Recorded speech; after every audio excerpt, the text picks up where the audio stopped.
What's up, everybody? Welcome back to the channel. This here is Legitical Response. We cover political news to keep you up to date and keep you informed with everything that the government does. Now, anybody out there that doesn't like Joe Biden very much, this here is the video for you, because we're going to do a whole hell of a lot of Joe Biden bashing on this one because, yeah, the Biden campaign is in free fall. Democrats are panicking because Trump is on the rise, and he's probably going to win. If the election were to happen today, Trump wins, minus a shadow campaign, as we discussed. But yeah, the Democrats are absolutely in panic mode. Check this here out.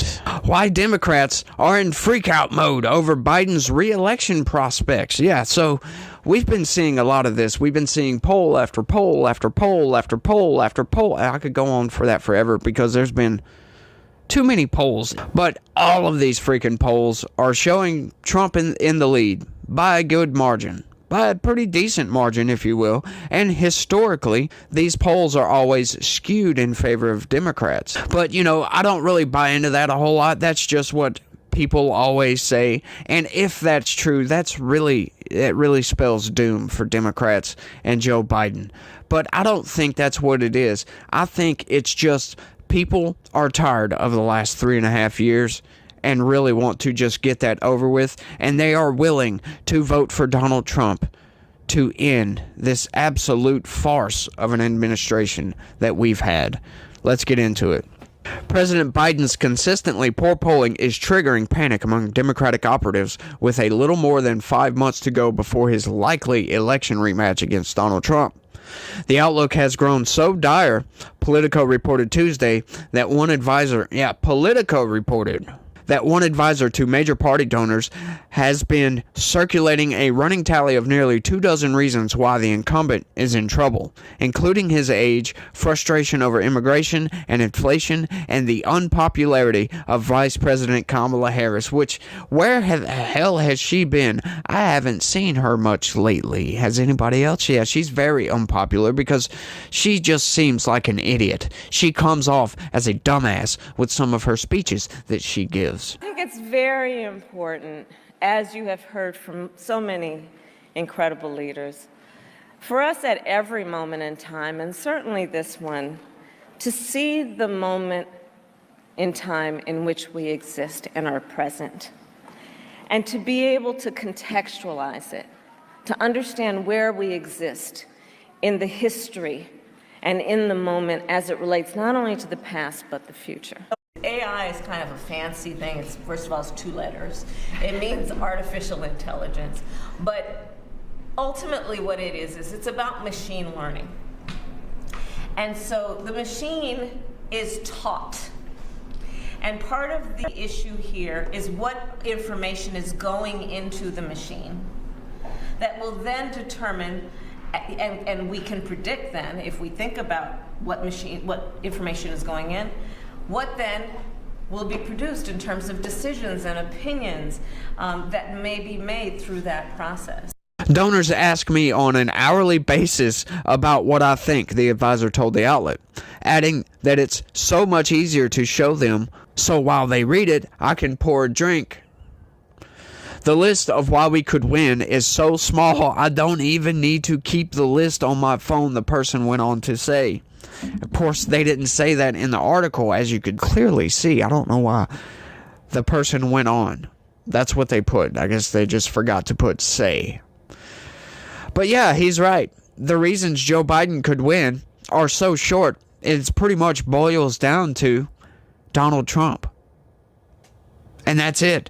That's the only reason Joe Biden won in 2020. There was so much negative sentiment against Donald Trump because of COVID. But, you know, to be honest with you, you could say Trump did a lot of bad things during COVID. Sure, I totally agree with that. But that negates all of the positives that we got from the Trump administration. No new wars. Once again, and like I've said in the past, that might be a naive statement until you look a little deeper into it. Why did we not have any new wars? Yeah, that's because of Donald Trump's business background, his negotiating background. He's able to work these countries and deal with these countries so we don't go to war. And just the simple fact that we don't know what Trump's going to do. Is he going to nuke Moscow? Well, Putin thinks, I better not invade Ukraine. Because as soon as Joe Biden comes into office, what was it, a year later? Just enough time to build up his forces? He goes ahead and invades Ukraine. Then we get all this BS in the Middle East. It's just war all over the world right now. I mean, we've got crap in Africa, the Middle East, Europe. It's just the world is on fire, or at least the Northern Hemisphere is on fire. But we've got China about to invade Taiwan. And you know what? If that happens, you're going to get all the neocons out there and a whole lot of Republicans like, oh, we got to defend Taiwan, which we have a much better reason to defend Taiwan than we do Ukraine. That's for damn sure. However, I still don't agree with funding a foreign war. However, I don't think that Taiwan would be just funding them with arms. I really think the U.S. would absolutely get involved with that because, once again, that's where we get most of our computer chips from.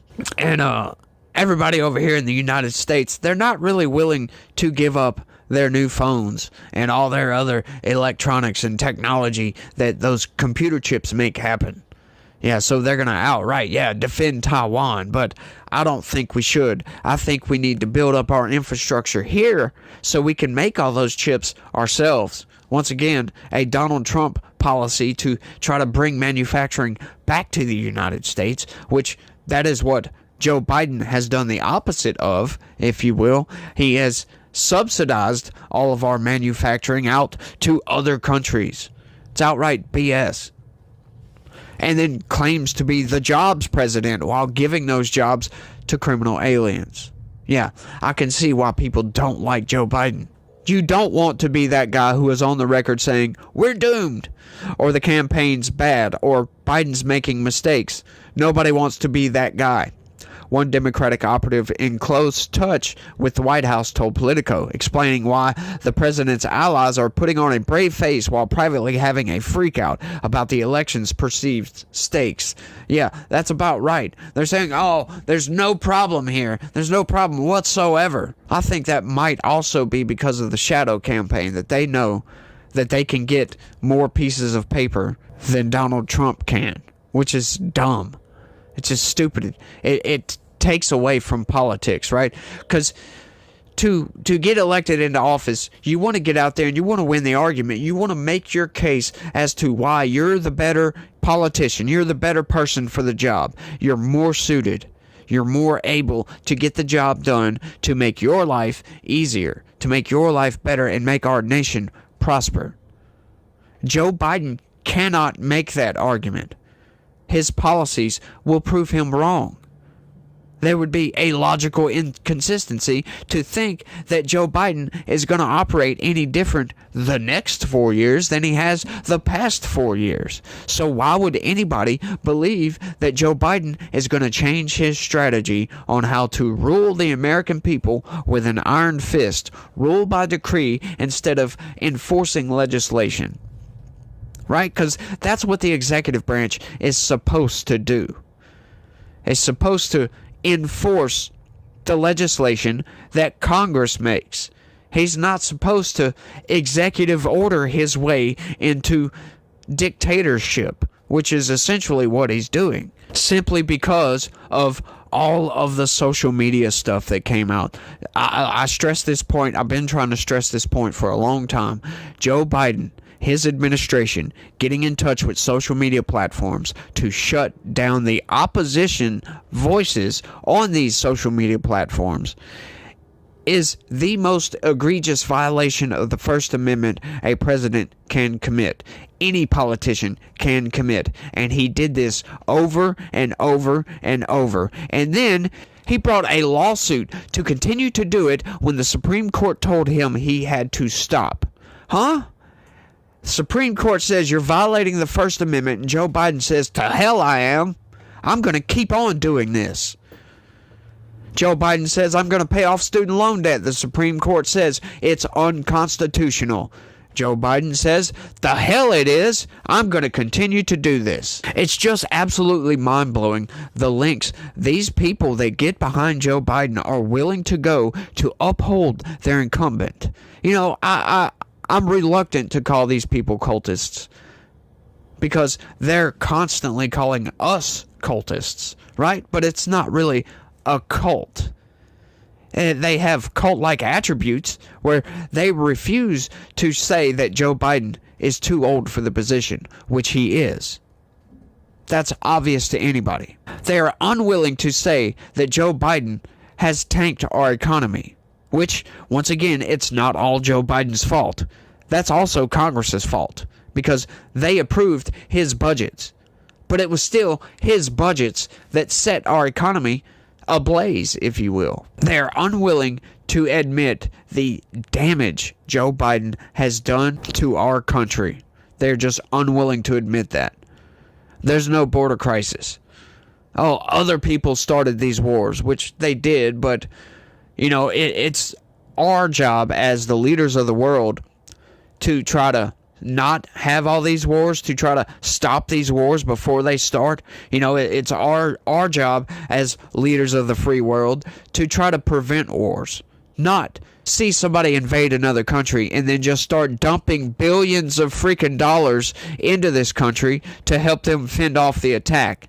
No, I don't think that's our position at all, to take sides. Yeah, that's absolute BS, especially when it's a very corrupt nation like Ukraine is. They're not one of our allies. They're just a country that used to be part of another country. You know, that would be like Texas seceding from the Union, and then the United States invades Texas, and Mexico is sending them weapons. How do you think you would feel about that exact situation? You probably wouldn't like it very much, but that's the reality of the situation that we've put ourselves into. I've ranted for long enough. Let's keep going. In addition to polls showing Trump 77 leading Biden 81 in the battleground states that will likely decide the presidency, the 45th president is also catching up in the money race. In April, the Trump campaign and Republican National Committee outraised the Biden campaign and the Democrats by $25 million, including a record $50.5 million cash grab from an April 6th event in Palm Beach. That's something I really can't stand about these campaigns. They're always bragging about how much money they raised, especially in a time where people are downright stressed out and crying over the fact that they can't afford groceries, they can't afford their rent, they can't go get a new car, they can't buy this and they can't buy that. People are going insane over this. There is a litany of TikToks and YouTube shorts and all this stuff of people saying, I can't make it. This is breaking me. I can't afford to buy food, for goodness sakes. And you got these politicians over here like, hey, we raised $50.5 million. Just blows my mind that they would brag about that, as if that's a good thing. The money gap triggered an urgent appeal from Democratic Massachusetts Governor Maura Healey when Biden visited Boston for a pair of fundraisers last week. To those of you who opened up your wallets, thank you, Healey told the donors. We'd like you to open them up a little bit more and to find more patriots. More patriots who believe in this country, who recognize and understand the challenge presented at this time. The presumptive Republican nominee has also not been shy about courting traditional Democratic voting blocs, including black and Hispanic voters at a rally in the South Bronx last week. New York Democrats need to wake up, said Manhattan Borough President Mark Levin. The number of people in New York, including people of color, that I come across who are saying positive things about Trump is alarming. I'm worried it's going to be a 2022 situation where everyone wakes up in the last 7 weeks and has to scramble. The election is more competitive than it should be given the wretchedness of who Donald Trump is, admitted South Bronx Rep. Richie Torres. In a properly functioning democracy, Donald Trump should have no viable path to the presidency. The fact of a competitive race is cause for concern. And he's totally correct. I absolutely agree with that.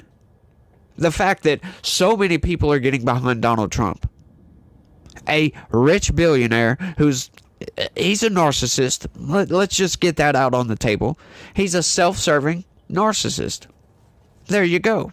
However, the reason people are getting behind Donald Trump is because, sure, you hear a lot of people say, oh, anything Donald Trump is for his own benefit.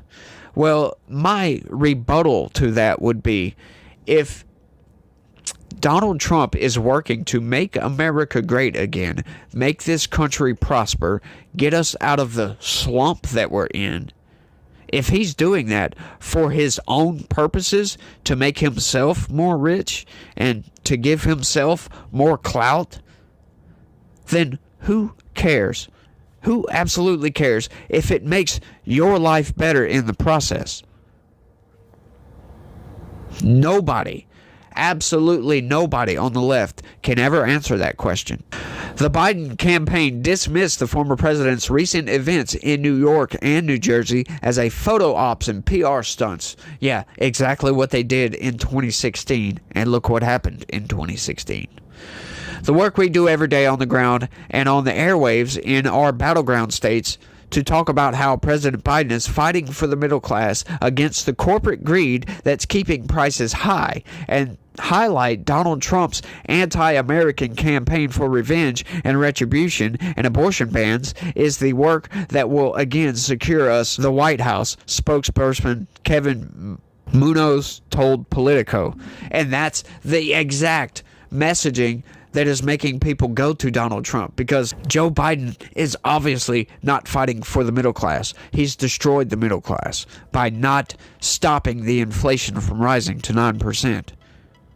They did absolutely nothing to stop that. And people can see through the lies. Trump doesn't want an abortion ban. He's said that outright. But that's not stopping the Biden administration from trying to tell you that he wants an abortion ban. And people can see that. People can see that's an obvious lie. Well, he's full of shit. What else is he lying about? That's what people are waking up and seeing. That's why so many people are getting behind Donald Trump.